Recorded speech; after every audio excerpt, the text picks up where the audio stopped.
Salut, c'est l'hebdo du club sur YouTube. On est mardi, il est 16h. Ce qu'il faut découvrir cette semaine sur internet en 6-7 minutes, grosso merdo, Pierre. Grosso merdo 6-7 minutes, mais on a une petite nouveauté cette semaine. Avec comme nouveauté Guillaume, cette fois-ci des hashtags qu'on va vous mettre juste là et qui vont vous inviter à découvrir les vidéos dont on parle. 1, 2, 3, parti.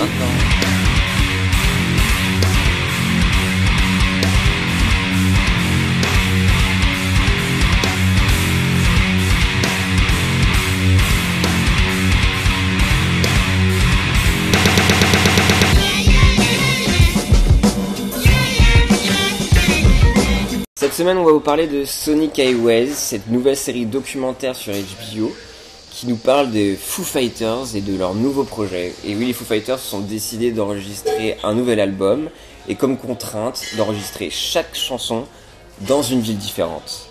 Et c'est plutôt joli. The first question I always ask everybody is, where are you from? Chicago. It's always been a mecca for music. LA, New York, Austin, New Orleans. Mais attends Pierre, il y a quand même du beau monde dans cette vidéo. Et ouais mec, on a pu voir Obama, les Bad Brains, Pharrell Williams et encore Steve Albini. Steve Albini, le producteur culte de Nirvana. Exactement, et d'ailleurs Steve Albini vient de Chicago. Non. Et Chicago, c'est la ville du premier épisode. Oh. Et dans ce premier épisode, à travers des interviews plus que folles, on découvre les figures mythiques de la ville, comme Muddy Waters. Muddy Waters, le père spirituel de Buddy Guy, le bluesman. C'est ça. This is a musical map of America. Ce superbe épisode se clôt avec l'incroyable chanson Something for Nothing. En tout cas, vous pouvez retrouver la série sur HBO tous les vendredis ou le samedi si on sur internet, des pirates, quoi.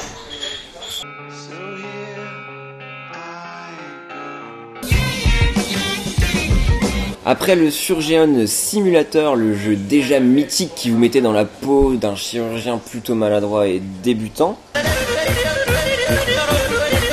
le studio Bossa s'apprête à sortir un nouveau simulateur. Un simulateur de quoi, Pierre? Bah peut-être qu'un simulateur de congas? Un simulateur de favela? Et non, un simulateur de pain. Non! Et si?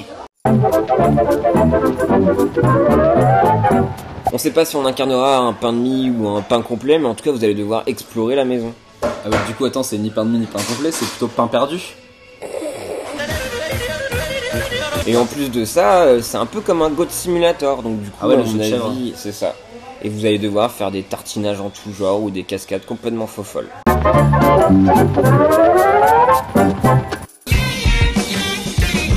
Pierre, je vais te raconter une super belle histoire que j'ai vue ce week-end. Le butt plug. Non Pierre, encore plus beau que ça. Enfin, c'est une histoire que j'ai lue ce week-end.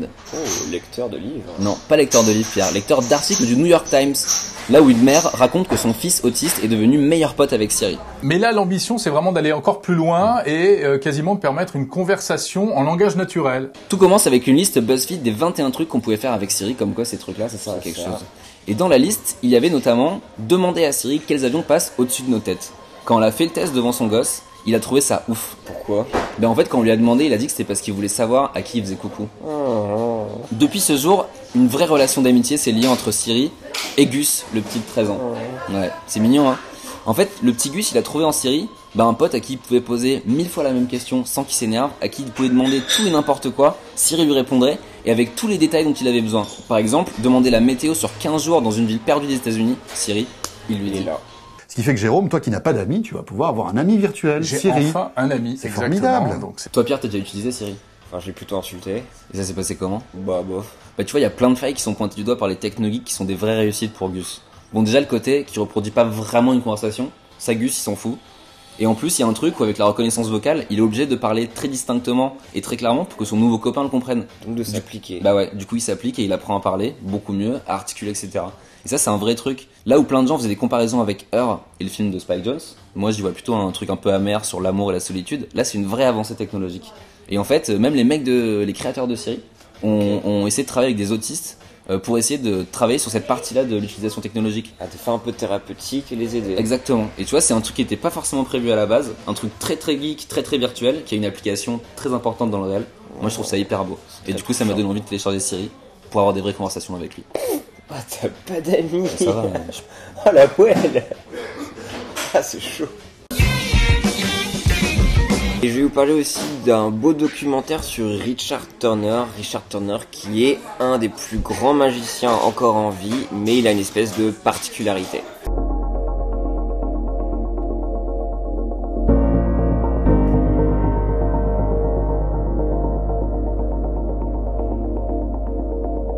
Et oui, Richard Turner est atteint d'une maladie dégénérative qui, à l'âge de 9 ans, l'a laissé complètement aveugle. Mais ce qui a développé son sens extraordinaire du toucher, et donc il est devenu expert dans la manipulation des cartes. Il est même devenu l'élève de Dave Vernon, le seul mec qui aurait mis à l'amende Houdini.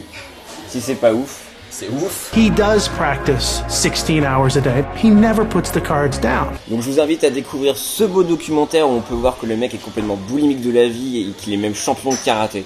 I think he actually sees himself as unhandicapped. Don't tell him he can't do something, because he will work and work and work until he can do it. Et vous pouvez supporter la campagne Indiegogo jusqu'au 21 novembre. Et on met le lien là. Oula, en dessous. En dessous, Pierre. He does things that I truly believe are impossible. And once Rick is gone, nobody will be able to do it. Pour finir, Pierre, on va se quitter avec le dernier clip de Kali Uchis. Ce qui est fait de vrai.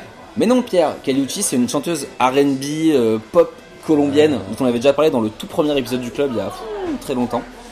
Elle sort son EP début de l'année 2015. Il y aura un featuring de Taylor Swift. Maintenant, Tyler.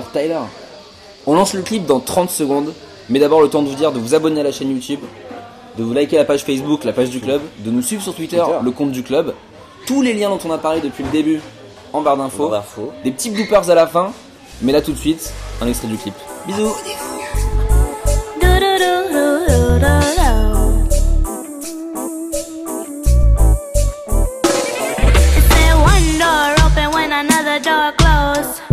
I'm praying that's the way that it goes. 'Cause right when I'm about to turn the doorknob, it seems it's all locked up and the key decomposed. Remind me this the life that I chose before. Que Amy Simon et Amy Simon et Amy Simon. Mais en tout cas, vous allez devoir explorer un environnement. Enfin perdu. Ça tombe bien parce que tu dois explorer une maison. Une série documentaire. Pardon.